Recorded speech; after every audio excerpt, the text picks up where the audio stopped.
নমস্কার বন্ধুরা, আজকে সাসপেন্স স্টোরি চ্যানেলে আপনাদের সকলকে স্বাগত।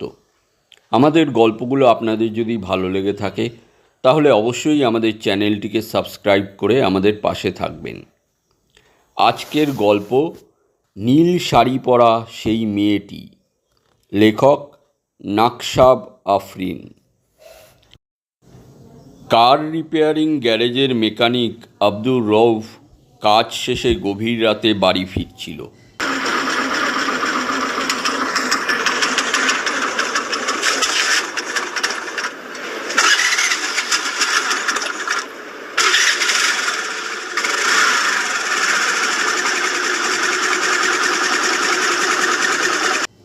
সুন্দর পোশাক পরা এক যুবতীকে রাস্তার পাশে দাঁড়িয়ে থাকতে দেখে সে তার স্কুটার থামালো।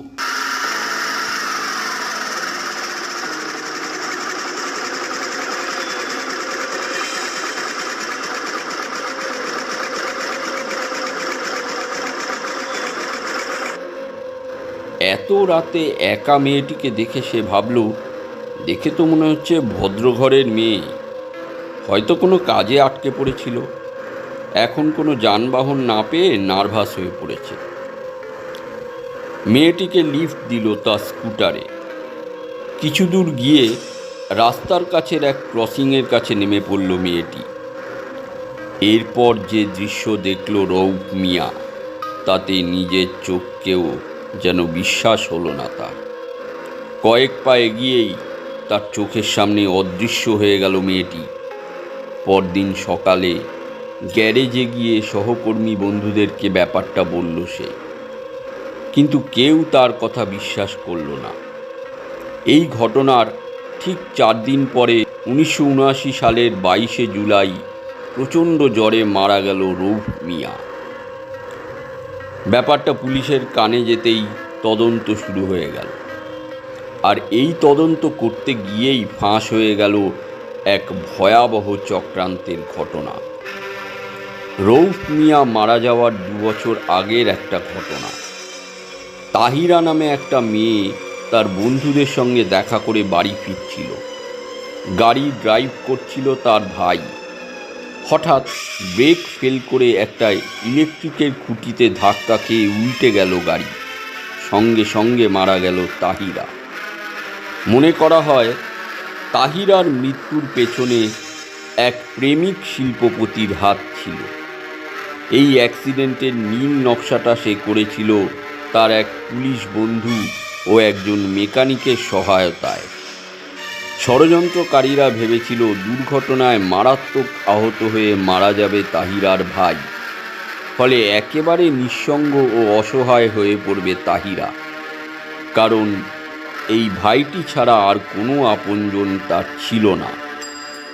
আর এই পরিস্থিতিতে তাহিরাকে ফাঁদে ফেলা তাদের জন্য কোনো ব্যাপারই হবে না।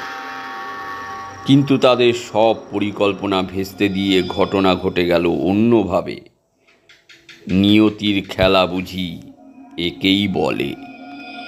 তাহিরার মৃত্যুর পর 1 বছর পর প্রধান চক্রান্তকারী শিল্পপতিটি ঠিক একইভাবে কার অ্যাক্সিডেন্টে মারা গেল। প্রত্যক্ষদর্শীরা বলল, শিল্পপতির গাড়ি বিদ্যুতের খুঁটিতে সংঘর্ষের সময় রাস্তার পাশে নীল শাড়ি পরা এক সুন্দরী মেয়েকে দেখেছিল তারা। অন্যদিকে কয়েকজন পুলিশও ওই সময়টাতেই শিল্পপতির গাড়ির মধ্যে বসা একই মেয়েকে দেখেছিল। তারা ভেবেছিল গভীর রাতে সিনেমা দেখে ফিরছে দুজনে। একই মেয়ে একই সময় গাড়ির ভেতরে এবং বাইরে কি করে থাকতে পারে? এটা কি করে সম্ভব? শিল্পপতিও নিশ্চয়ই একই মেয়েকে 2 জায়গায় দেখে সাংঘাতিক ভয় পেয়ে গিয়েছিল। ফলে গাড়ি থামানোর জন্য ব্রেকের বদলে অ্যাক্সিলারেটরে বেশি চাপ দিয়ে ফেলেছিল ভুল করে। নৈশ ক্লাব থেকে গভীর রাতে বাড়ি ফিরছিল শিল্পপতি। তার বন্ধুরা দেখেছিল গাড়ি থামিয়ে রাস্তার পাশ থেকে নীল শাড়ি পরা একটা মেয়েকে তুলে নিয়েছিল সে। মেয়েটির মুখ অবশ্য তারা দেখতে পায়নি।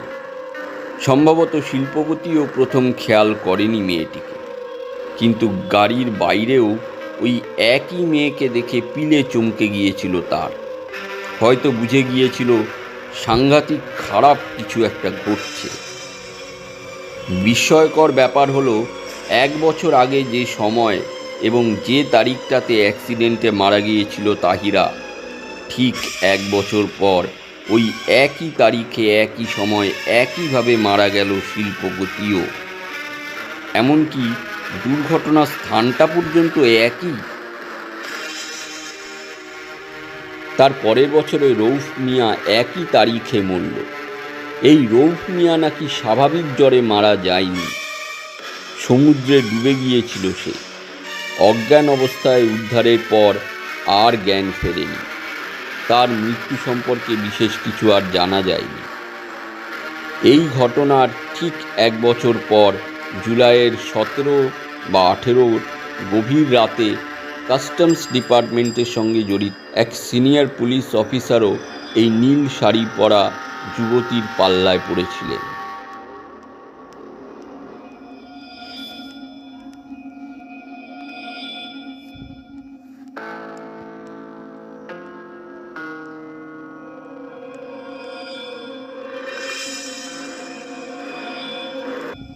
কাজ শেষে বাসায় ফেরার পথে এই অদ্ভুত মেয়েটির সঙ্গে দেখা হয় তার। হাত তুলে অফিসারের গাড়িটি থামিয়েছিল সে।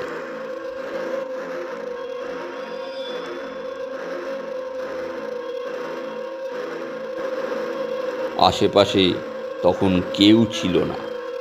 মেয়েটি জানালো দুর্ঘটনায় সে আহত হয়েছে, দয়া করে তিনি কি তাকে তার বাড়িতে পৌঁছে দেবেন।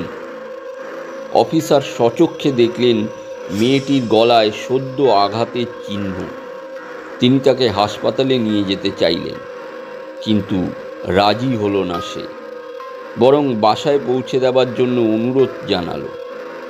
কিন্তু আশ্চর্য, অফিসার তাকে বাংলোর সামনে নামিয়ে দিতেই সে যেন হাওয়ায় মিলিয়ে গেল।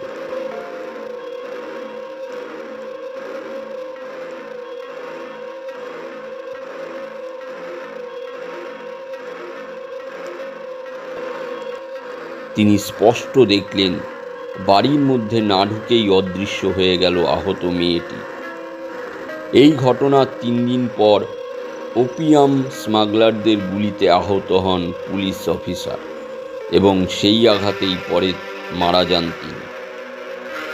এই সমস্ত ঘটনার পর নীল শাড়ির আতঙ্ক ছড়িয়ে পড়ল পাকিস্তানে। নীল শাড়ি পরা কোনো মেয়েকে দেখলে কোনো গাড়ির চালক গাড়ি থামানো তো দূরে থাক, ঊর্ধ্বশ্বাসে পালিয়ে বাঁচে। এরপর জুলাই মাসে সারা পাকিস্তানের কোথাও কোনো দুর্ঘটনা ঘটলেই দোষ পড়ত তাহিরার ঘাড়ে। জুলাই মাসের সমস্ত দুর্ঘটনার সাথে তাহিরা জড়িত না হলেও ওই 3 দুর্ঘটনার সঙ্গে নীল শাড়ি পরা রহস্যময় একটি মেয়ে যে জড়িত, তাতে কোনো সন্দেহ নেই। কারো কারো মতে তার হত্যাকারীদের ওপর প্রতিশোধ নিয়েছে তাহিরা।